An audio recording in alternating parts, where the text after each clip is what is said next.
Hello, welcome to Change in Velocity. Before we start, make sure to subscribe this channel so that you can get notifications about my new videos.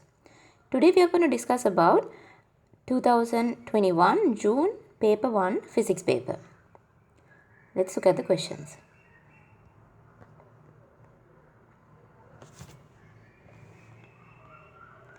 In the first question, they are talking about which of these colored stars has the highest surface temperature. Now we know depending on the surface temperature, the color is changing in the stars.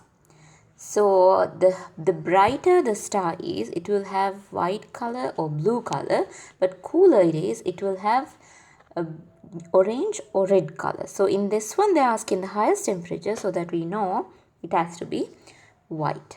So that the answer is C.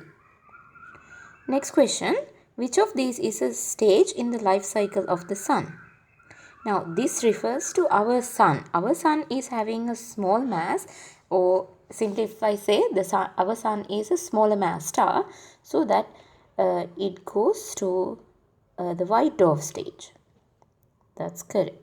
But black hole, neutron star, supernova, that stages will follow by only the huge stars.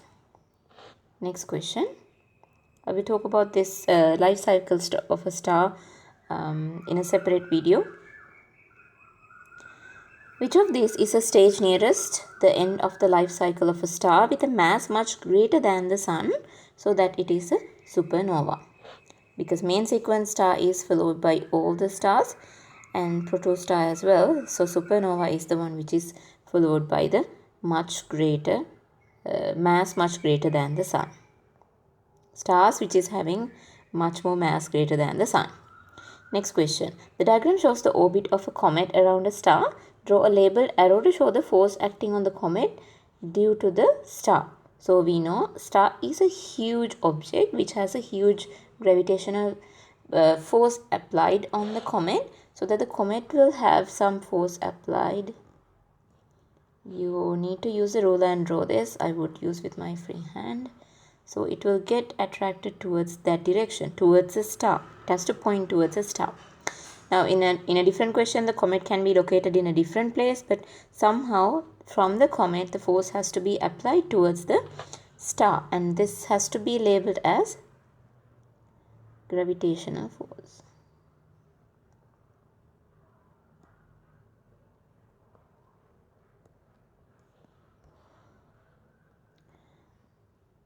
Yeah, they say draw a labeled arrow to show the force.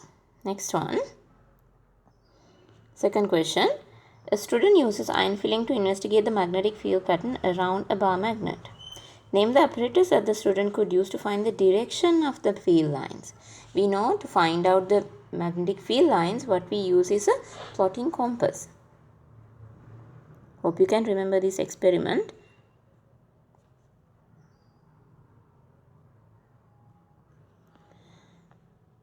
Next question, the student draw a diagram of the magnetic field pattern of the magnet. The student makes 3 mistakes. Draw a circle around each mistake on the diagram. To mark this one, I will use a red color pen. So here you can see this line is not connected to the bar magnet. Then again you can see these two lines are overlapping each other. So these two are mistakes, and also you can see over here the magnetic field line, like you know the direction of the magnetic field line will be from north pole to south pole, so this is also wrong. So there are 3 mistakes, and you can see that there are 3 marks given. If you have marked these three, you're getting the correct answer. Rather than just drawing it till this point, I think it's better if you can only draw up to here to specifically show that that's the problem. Moving to next. The magnet is made of a magnetically hard material. Describe what is meant by term magnetically hard. Now, there are 2 things that we can say it's hard. It's difficult to magnetize, as well as it is difficult to demagnetize. That means once it is magnetized, it will keep the magnetism, or it will retain its magnetism. So I will note down that.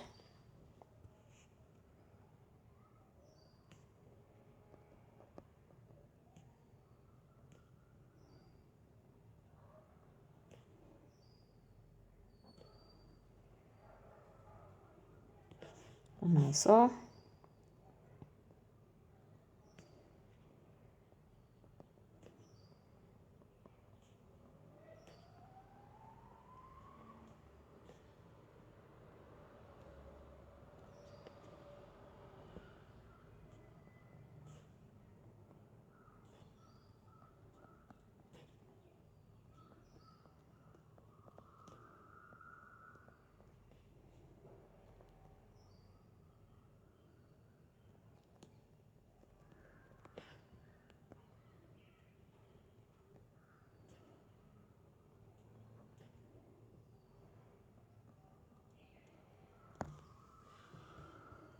Next question.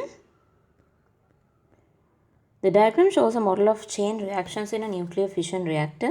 The ball falls through the hole and hits a mousetrap.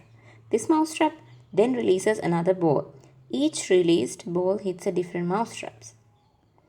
So you can see that it's in through the hole and it's releasing the mousetrap. Each mousetrap represents a uranium-235 nucleus.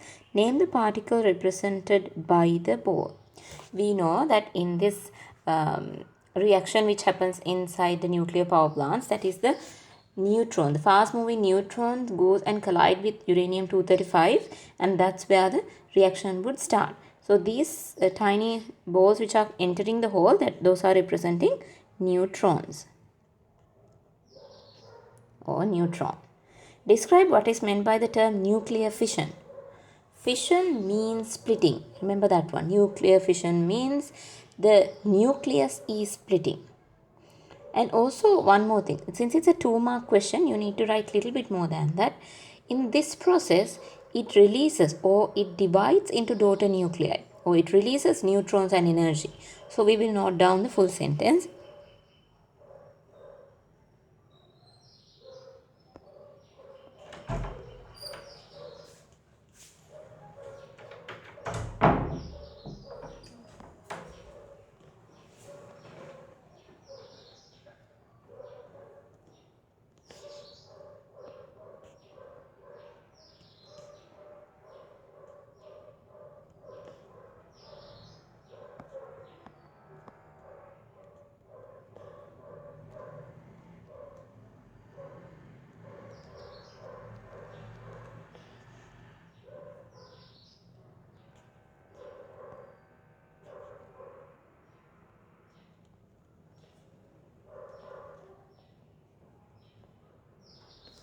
So nuclear fission is nucleus splitting.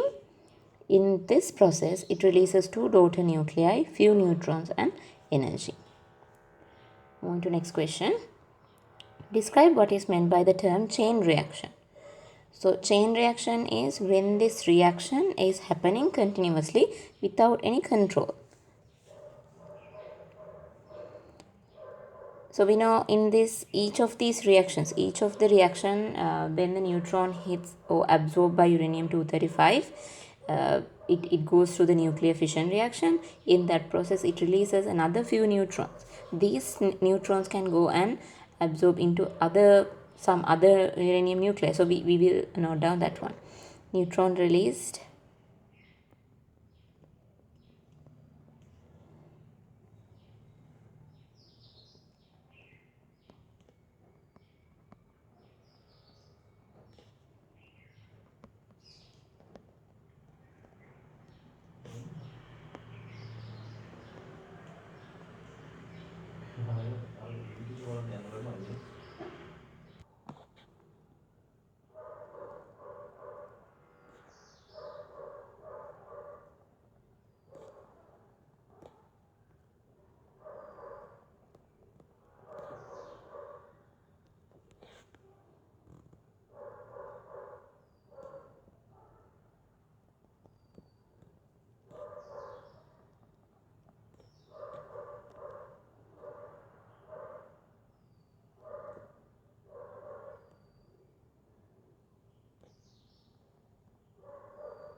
Neutrons are released in the fission reaction. Those neutrons are absorbed by other uranium nuclei, which causes other uranium nuclei to split, and which can keep on happening. So that is what we are calling the chain reaction.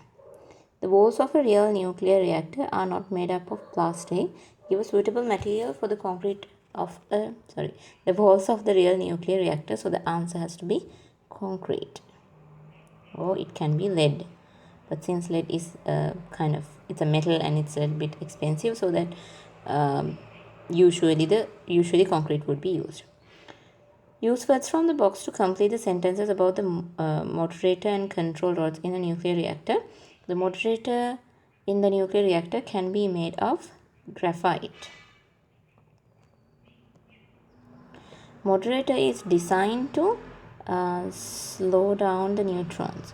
A control rod in a nuclear reactor can be made of boron. The control rods are designed to absorb. That's why control rods are there, so that they can control the whole reaction.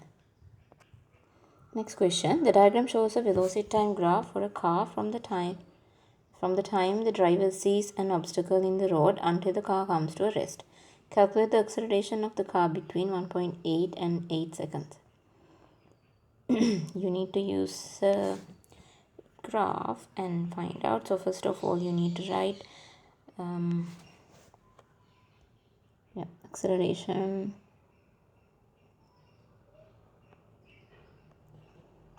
The equation is change in velocity over time.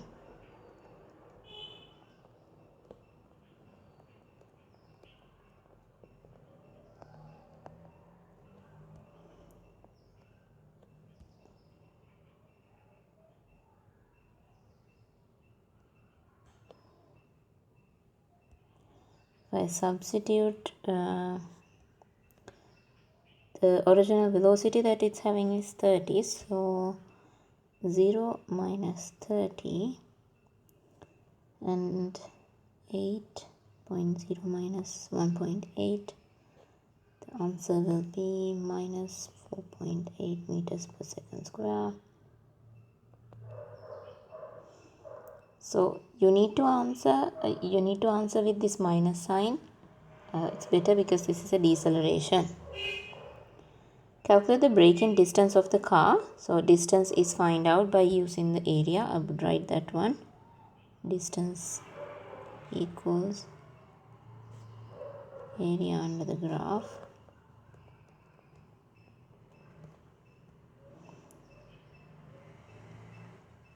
So 30, and it's the braking distance that they're talking about, so that the same values we can use. It's half into 30 into 6.2, or I can write within brackets.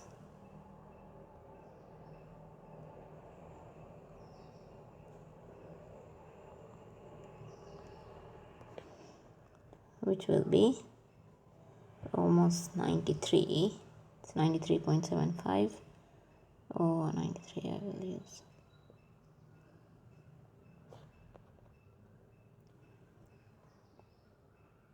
Moving to next. Explain the effect, if any, of increased driver tiredness on the thinking distance and on the braking distance of the car. If the driver is tired, that will definitely affect on the thinking distance, but it will not affect on the braking distance. So if the person is tired, the thinking distance will increase because the reaction time increases. I will note that. Thinking distance increase due to the increased reaction time. Braking distance would not change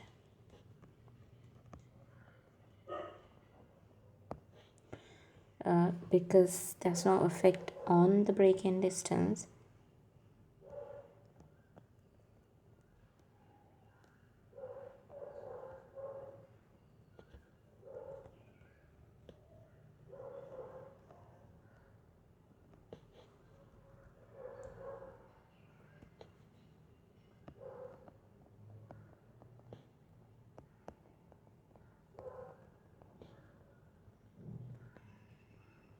Oh, I can say break-in distance does not depend on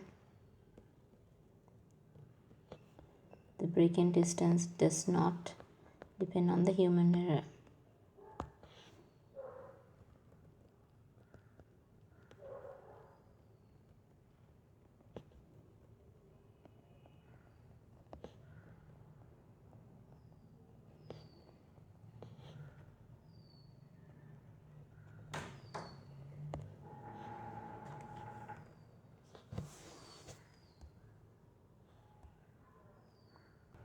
Next question. Which of these represent the distance time graph for the car? Initially, distance increases continuously, like constant speed or constant velocity. Thereafter, even though it moves a quite distance, it decelerates. So that the answer has to be A. In the other diagrams, this is initially it is acceleration and later it is constant velocity. In this one, greater constant velocity and a smaller constant velocity. Then once again stationary and constant velocity. So these things are wrong. Next question. Fifth one. The diagram shows a circuit used to investigate the relationship between current and voltage for a light emitting diode LED.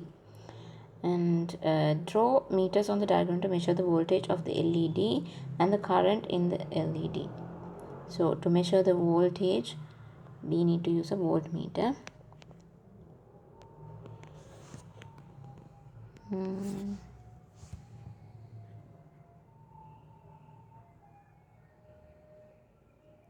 Voltmeter has to be placed like that, and the ammeter you can place somewhere series.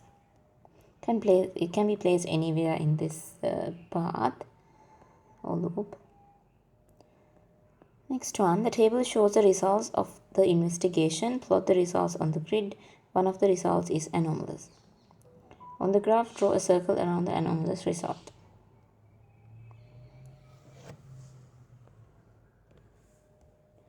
In the x-axis, it has to be voltage because that is what we are changing, measured in volts. And in the other axis, it has to be current, which is measured in milliamperes. If you look at the table, you can check the readings as well and the units as well. Now I'm going to vote this one. I'm roughly taking some values.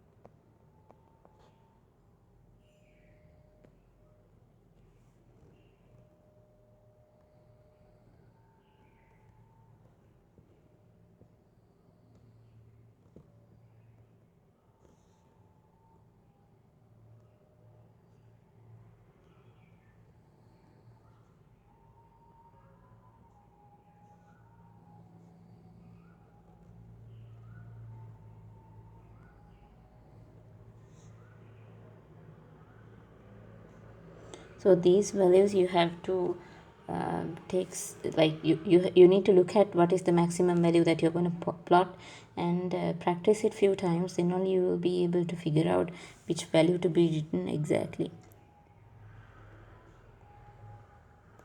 Otherwise it can be challenging always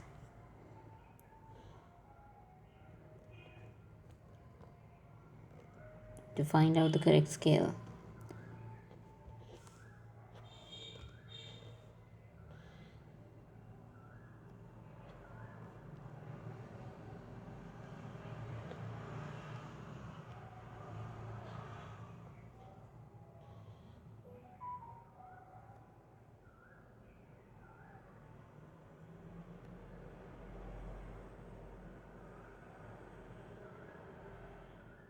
I'll roughly keep it like this, but you know how to draw it nicely. It has to be straight and it has to be going horizontally, and this one also it has to go vertically.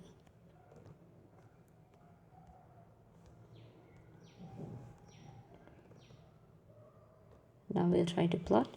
I'm roughly plotting. I can't get the exact values over here. 0 point was labeled. 0 point was there, so I'm going to mark that. And thereafter we have 0.3 and 0.5 in the other side.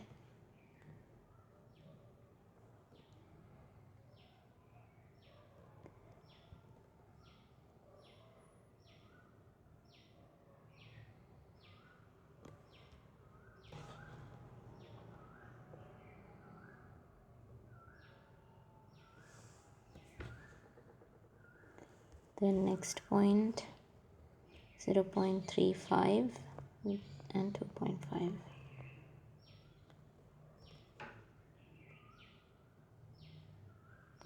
can see this LED current is increasing rapidly. 0.4, 1.5.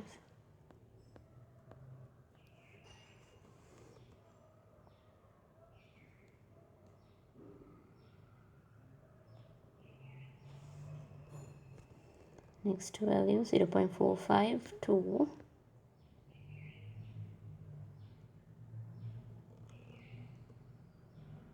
I think I got this one. Yeah. 2 and after that 4.5.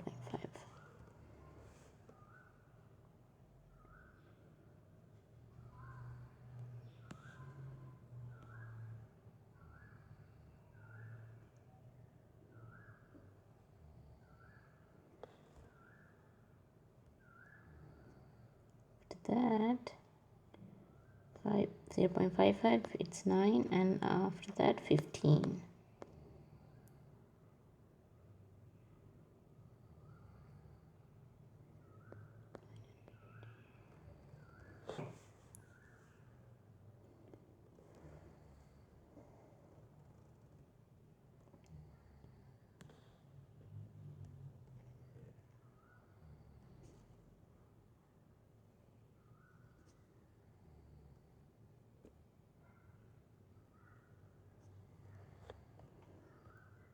This is how the graph will be. Now I think you can identify the anomalous value also, that's over here. And I'm going to draw the curve of best fit.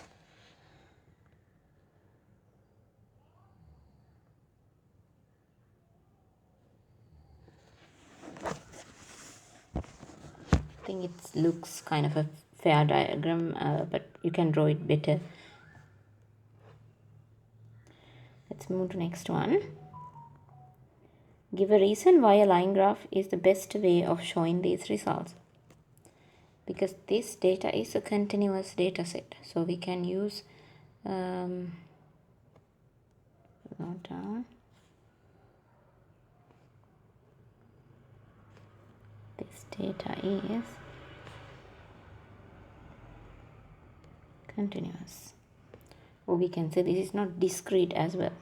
State the formula linking voltage, current and resistance.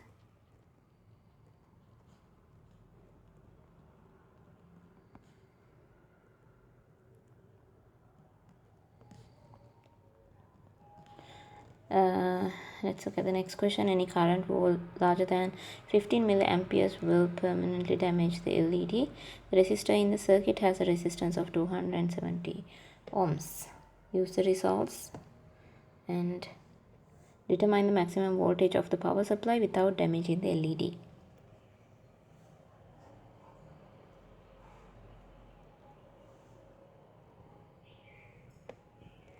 We can use V equals IR to find out how much voltage is there in the resistor. So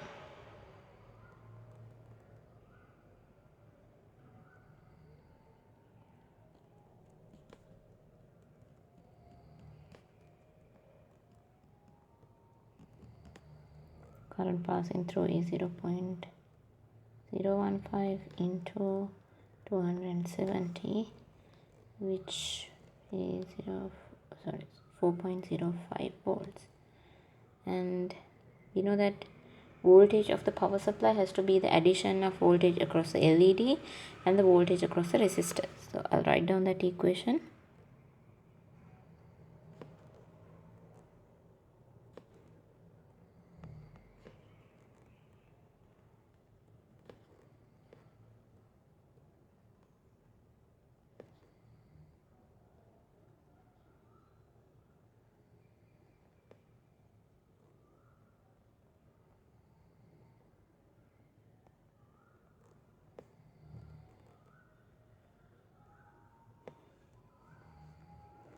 So we already know the voltage across LED, voltage across the resistor from the previous calculation, and when you look at over here, you can see the voltage.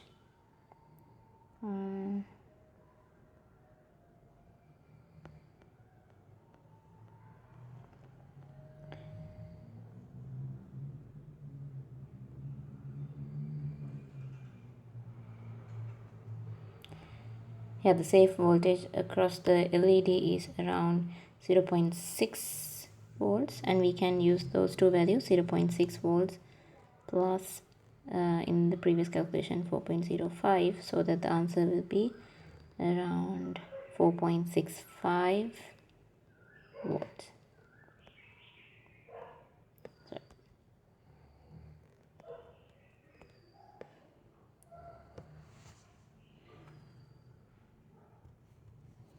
Moving to next question.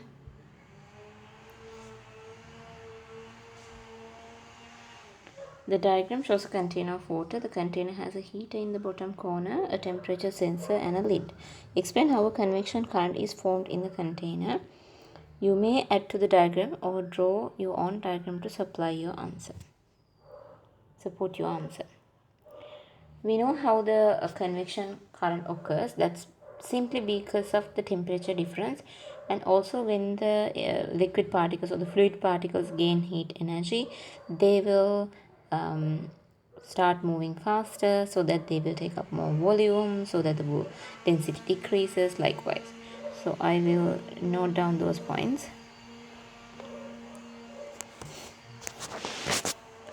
The water particles closer to the heater will get heated up.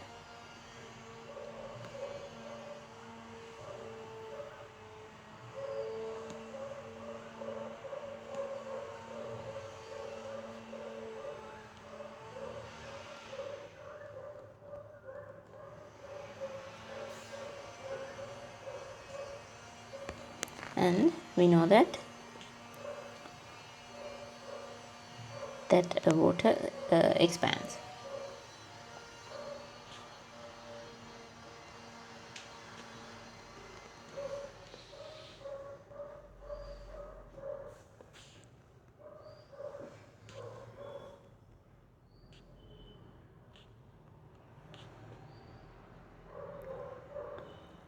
And decrease its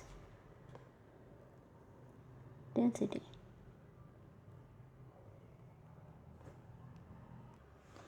So that we know the water which is heated, which is having lower density, will start rising.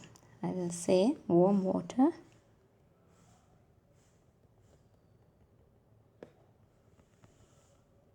rises, and also cooler water which are less high dense, they will start sinking.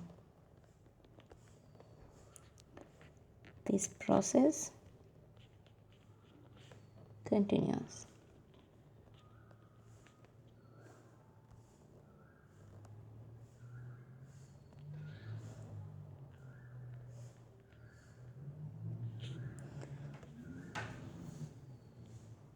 During the convection process.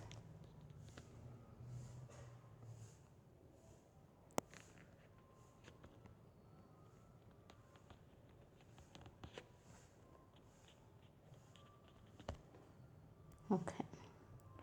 If you can, if you want, you can use the diagram over here. The air particles or water particles will get heated up. Once it is heated, it will start rising up, and the cooler particles over here, it will start reaching there, and once these particles are reaching up there, it will cool down once again. So this continues.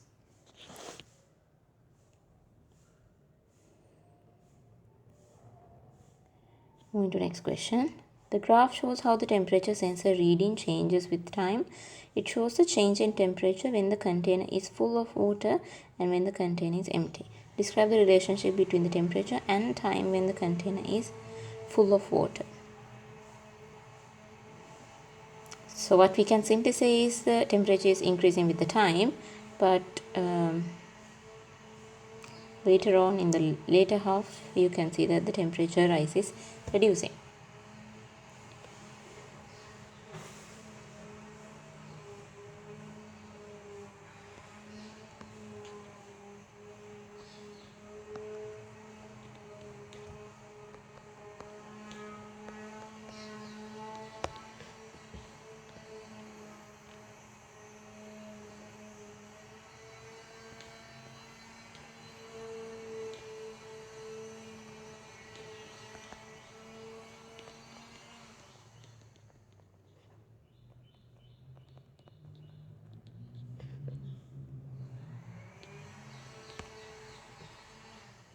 Or you can say temperature increases at a decreasing rate. Then explain the difference between two curves on the graph, and you can see the one which is having the container full is having the temperature is not increasing that much, but the container which is empty is having the line increasing faster than the container full. So we can explain this. Temperature rises.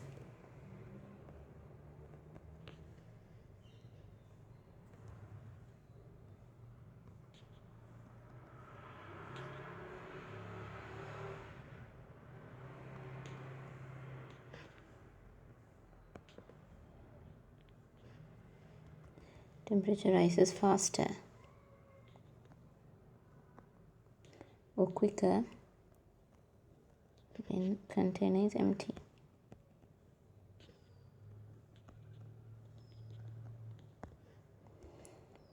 And there you can say particles move quicker when it is a gas, and convection current is faster when it is gas, and the energy transfer is also faster if it is gas.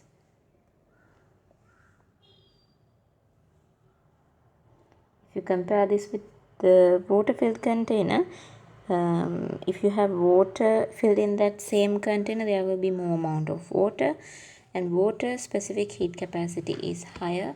Because of that, it will take more energy to increase the temperature. So you can note down about all of them, or you can take a few of those ideas and explain over here.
I would say air has less specific heat capacity. Faster.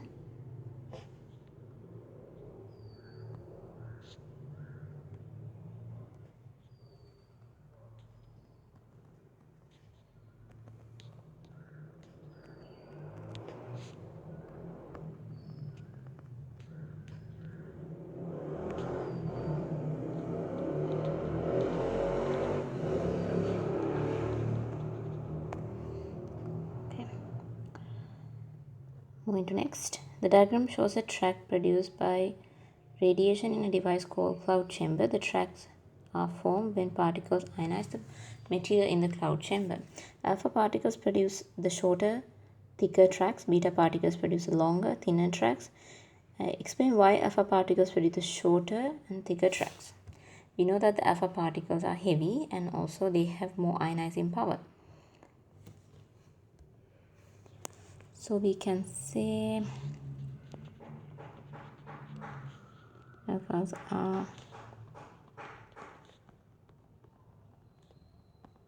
more ionizing, and also since they have more mass,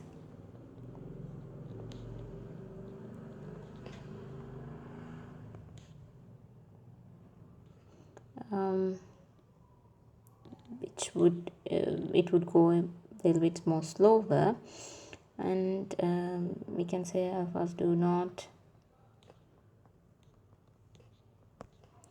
penetrate as far.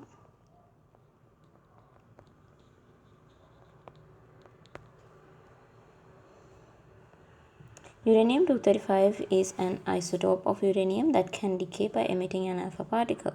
Describe what is meant by term isotope. So isotopes are the nuclei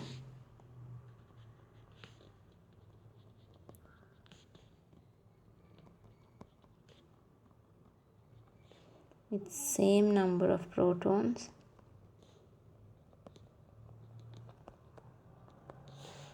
but with different number of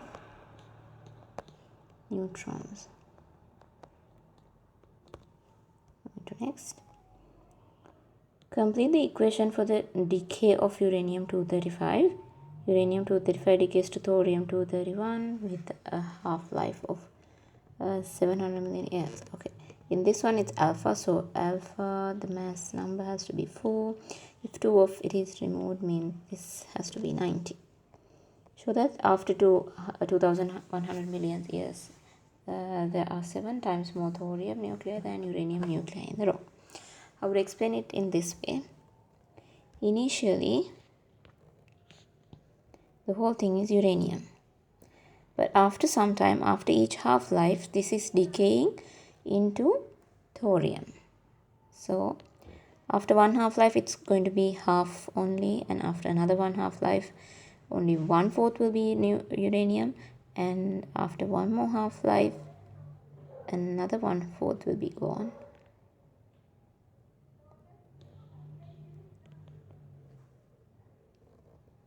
I will explain it all over again. Imagine this whole thing is uranium and half of it will become thorium. Now this whole thing is turned into thorium. Now this is the only left out part for uranium. I'm not going to mark it over here. Wait, let me see if I can shade it at least. Yeah, I'll say this part is the uranium part. But after one more half-life, what happens is that is also going to turn into thorium. So this part is thorium now. That's after second half-life. This is the left out part after 2 half-life. After one more half-life, what happens is this is also going to get, this part is also turning into thorium. Now you can see this is the only part which is left out for uranium. With that one I will start explaining. So uranium-235 decays to thorium-231 with a half-life of 700 million years. So T half is 700 million years. When a rock was formed, it contains 6,400 million uranium-235 nuclei and no thorium. Yeah, so initially that's the amount. Show that after 2,100 million years, there are 7 times more. So we already know if you go through 3 half-lives, there will be 7 times. But we will show it mathematically. You can take the value 6,400 millions and we will start dividing it by half. So 6400, I'm only going to take that value because it's anyway the millions. Divided by 2, it will become 3200 millions. If I divide it again by 2, it's going to turn into 16,000. Once again, if I divide by 2, it's going to decrease to 800.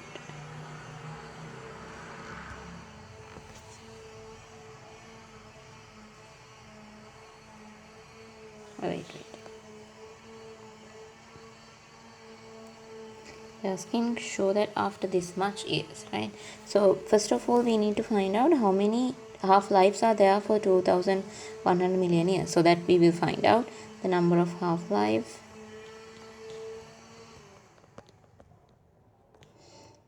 equals 2100 divided by 700 millions. In that one, we are getting 3 half-lives. So that we can directly do the calculation now. 6400 divided by 2, it will give 3200. It will divide by 2. Once again, it will turn into 1600. So once again, it will turn into 800. So we need to get the ratio now. The amount that has decayed is 5600 uranium, and it has turned into thorium. So we can do the calculation in the side. Minus 800, that is equals to 5600 millions of thorium.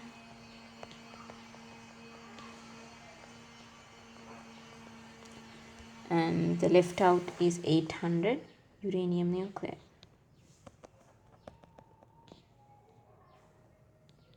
Million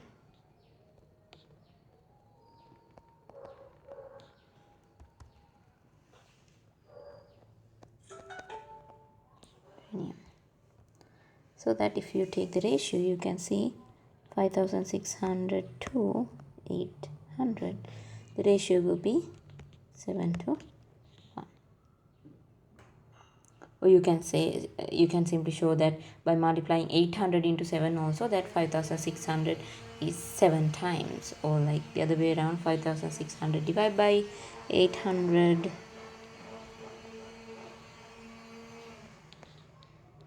Can show this is 7 times. But anyway, you need to write and note down that this 800 is the amount of uranium that is left out, and the amount of thorium is 5600. Moving to next question. So it's a 5-mark question, and it's a really good question that you can build up. 8th one. Describe how two magnets can be arranged to produce a uniform magnetic field. You may draw a diagram to support your answer.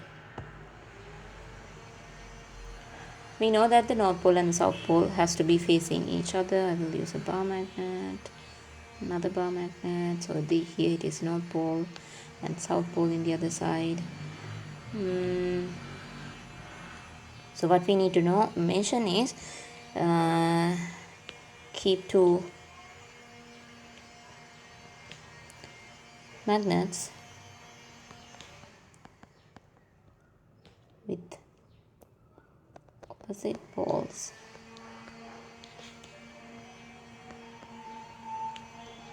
facing each other.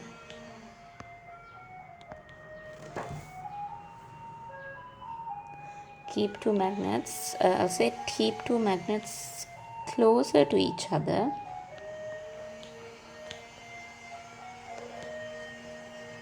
with opposite poles facing each other. That's fine. Next one. The diagram shows a wire in a uniform magnetic field. The wire is moved up and down repeatedly in the magnetic field. Explain the effect that this movement has on the ammeter reading. There will be a current, induced current. So it's a 3-mark question. So we will try to put the answers in the order. First of all, we know that they're asking explain the effect of this moment on the ammeter reading. So definitely there will be a reading, or that there will be a current displayed in the ammeter, and the reason is that there will be a voltage induced, and that induced voltage will give a current, so that if it is like, now they say if it is moved up and down, so if it is moved to the opposite direction, then the reading will turn into the opposite direction as well in the ammeter. So we will try to write it down.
Moving to next.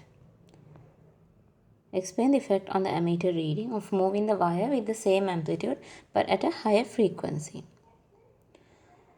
Amplitude is the same, so that the current amount created. Yeah, but the problem is if it is moving faster, that means the current amount created is more, and so that it will be cutting more field lines within per second, so that it induce a larger voltage, and also the frequency of alternate current will also increase. We'll try to put it into the sentence.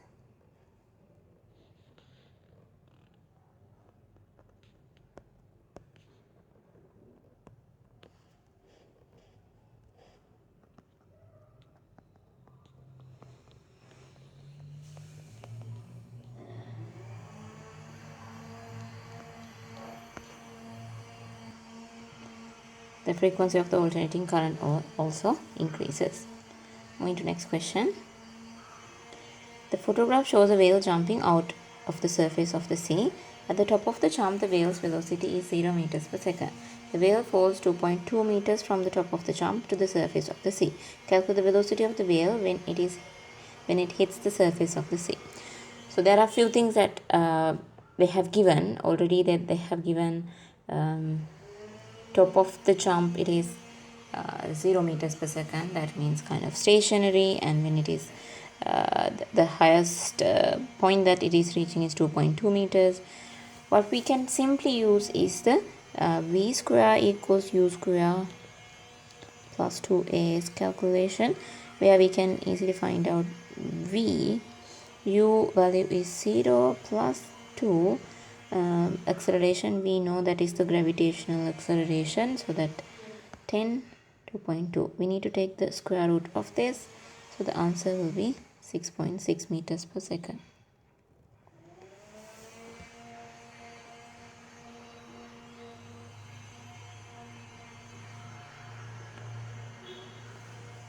This is a round up value, 6.6. Moving to next. So answer, you need to note it down here, 6.6. Moving to next question. The resultant force causes the whale to slow down when it hits the surface of the sea. Draw an arrow to show this resultant forces. Resultant force causes to slow down.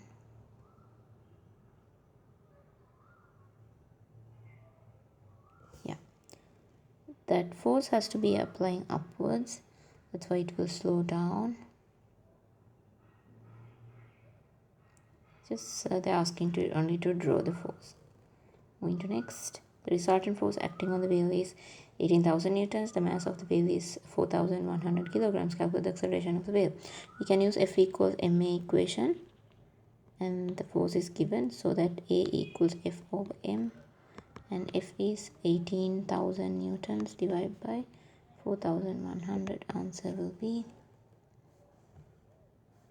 around 4.39, so I will round it to 4.4. Moving to next.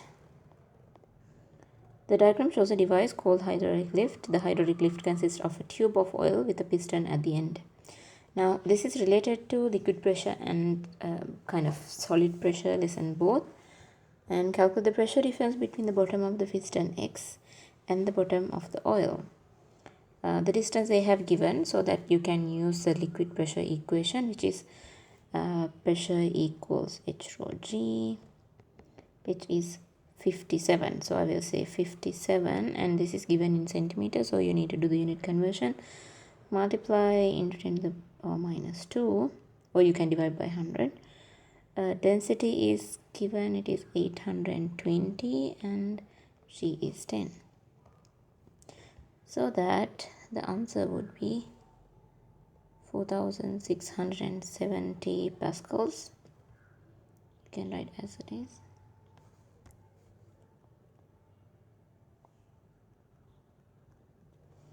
Moving to next. A 24 kilogram mass is placed on piston X. Calculate the weight of 24 kilogram mass. So we know the equation W equals mg, and m is 24, g is 10, so that the answer would be 240 newtons. So here 240, the unit will be newtons. If you have correct units, you are getting 1 mark. Calculate the extra pressure on the oil due to the mass. So that we have already calculated the force, but the extra pressure on oil, we need to know the surface area. Let's look at the diagram. The cross-sectional area is given 1.2 square meters. So we'll use that. Pressure equals force over area. We know the force is 240 divided by 1.2. The answer will be 200 pascals. Next question. The oil transfer the same extra pressure to piston Y. Calculate the force acting upward on piston Y due to the extra pressure. Acting upwards on piston Y due to the extra pressure. So once again we need to know the surface area of that region, that is 4.8. So let's look at how much pressure would be. This amount of pressure is 200, so that force, now pressure equals force over area. You need to know the force applied on that surface. That will be pressure into area. Pressure is 200, the surface is 4.8, so that the force applied will be 960 newtons. So you can see it's quite a huge amount of force, even though that you have applied only 24 kilograms into the other side. So this is a good technique. These type of things are used in this vehicle cleaning surfaces, vehicle cleaning places, or we call the service centers. Next one, piston Y starts at rest, rises slowly, and then comes to rest. State how the following energy stores have changed from before the motion to after motion is completed. So first, the gravitational potential energy of piston X will decrease because it's moving down. Gravitational potential energy of piston Y increase because it moves up. Chemical energy of piston, there's no change. Now, so they're talking about before and after, so that in between they are not considered. So kinetic energy is also, there is no change. 11th question, the diagram 1 shows what happens when the light is incident on the piece of transparent material. When very bright light shines on the transparent material, a small amount of light is reflected at point X. On diagram 2, draw the reflected ray from point X. Reflected ray. So remember, when you're drawing this one, you better use you have to use a protractor and measure the exact angle, measure 64 degrees and draw this.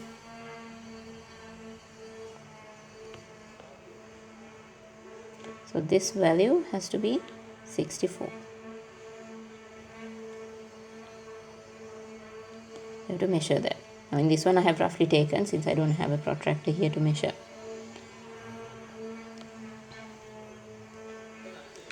Next question, measure the angle of refraction at point X on the diagram. Once you measure it, you would get the answer as 32 degrees. You can keep the protractor and measure it nicely. When you're keeping the protractor, make sure that you keep it like this. The protractor line goes along with this boundary, then only you can get the correct answer.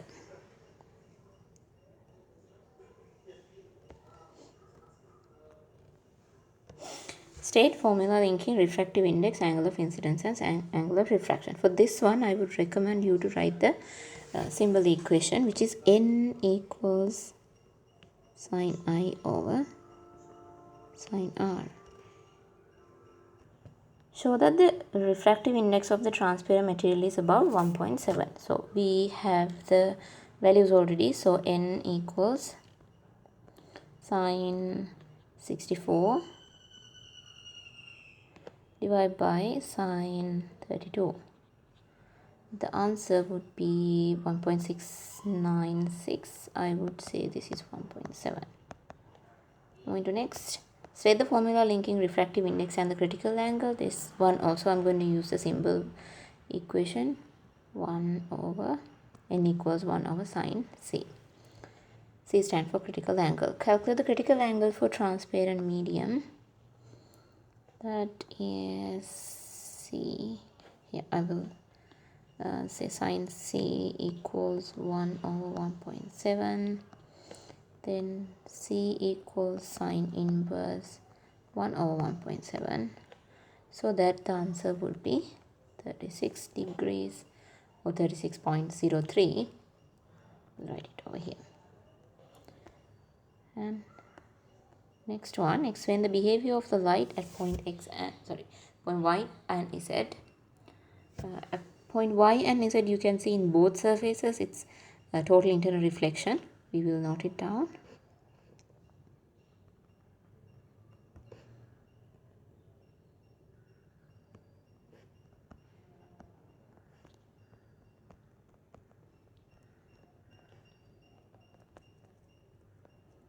Total internal reflection. And in this one, angle of incidence is above the critical angle, and the light is going from optically dense medium to optically less dense medium. Due to this reason, this total internal reflection would occur. Hope you can remember the definition of total internal reflection.